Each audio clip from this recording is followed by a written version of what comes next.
Hockey के जादूगर के नाम से प्रसिद्ध मेजर ध्यानचंद बहुप्रतिष्ठित और बेहतरीन हॉकी प्लेयर थे।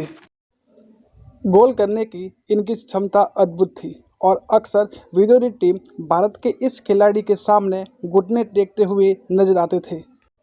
29 अगस्त को आने वाला उनका जन्मदिन भारत के राष्ट्रीय खेल दिवस के रूप में मनाया जाता है और भारत के राष्ट्रपति ने उन्हें राजीव गांधी खेल रत्न, अर्जुन और द्रोणाचार्य अवार्ड से इस दिन सम्मानित भी किया गया है। हॉकी फील्ड में 3 ओलंपिक मेडल जीतने वाला भारतीय हॉकी खिलाड़ी ध्यानचंद बेशक हॉकी के सबसे बेहतरीन और हरफनमौला खिलाड़ी थे। वे उस समय भारतीय अंतर्राष्ट्रीय हॉकी टीम के सदस्य थे जिस समय भारतीय हॉकी टीम ने पूरी दुनिया में अपना दबदबा बनाया हुआ था। एक खिलाड़ी के रूप में गोल करने की उनकी शैली और कला दूसरे सभी खिलाड़ियों से बिल्कुल अलग और अद्भुत थी। इसलिए उन्हें हॉकी के जादूगर के नाम से भी जाना जाता है। हर मैच में हॉकी की गेंद पर उनकी अद्भुत पकड़ होती थी और गेंद को घसीटने में बेहतर थे। कई बार विरोधी टीम ने उनकी स्टिक को अंदर से देखने के लिए मैच के दौरान तोड़ने की भी कोशिश की थी। हॉकी के प्रति उनका प्रेम तब बढ़ने लगा जब किशोर अवस्था में ही वे आर्मी में शामिल हो चुके थे। शुरू में आर्मी टीम की तरफ से खेलते थे जहां उन्होंने अच्छा खेलकर अपना नाम भी कमाया। जिस भारतीय टीम ने 1928 में एम्स्टर्डम ओलंपिक और 1932 के लॉस एंजल्स ओलंपिक्स में गोल्ड मेडल जीता था, उस भारतीय टीम के कप्तान ध्यानचंद ही थे।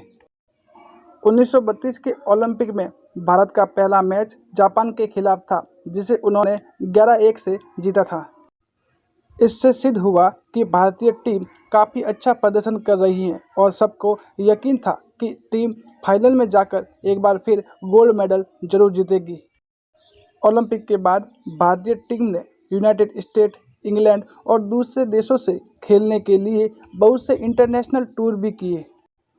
टूर के अंत में भारत खेले गए 37 मैचों में से 34 मैच जीते।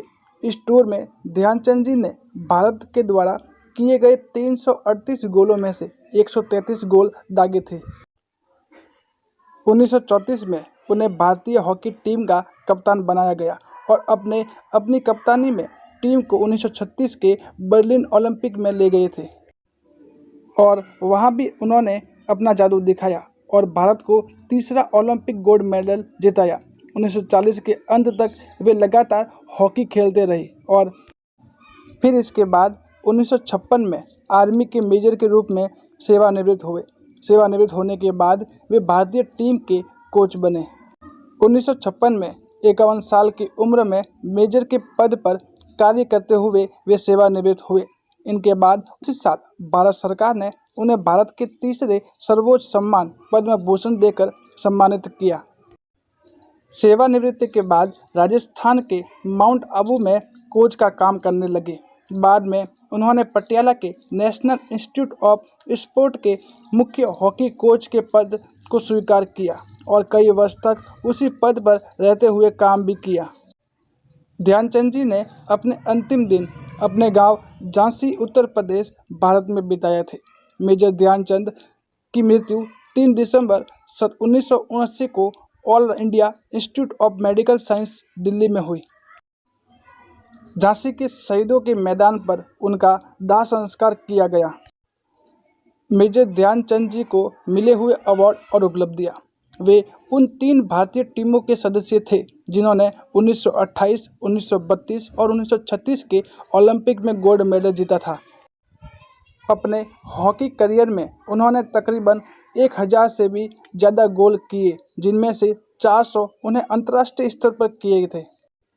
1956 में हॉकी फील्ड में उनके योगदान को देखते हुए भारत सरकार ने उन्हें भारत के तीसरे सर्वोच्च अवार्ड पद्म भूषण से भी सम्मानित किया था। किसी भी खिलाड़ी की महानता को गिनने का सबसे बड़ा पैमाना यही है कि उस खिलाड़ी के साथ कितनी घटनाएं जुड़ी हुई है।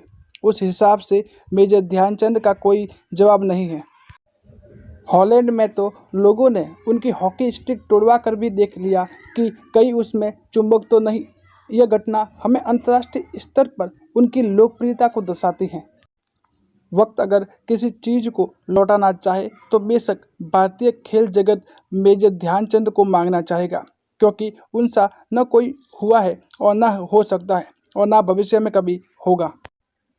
खेल से खिलाड़ी की पहचान बनती है, लेकिन ध्यानचंद तो हॉकी का आईना बन गए।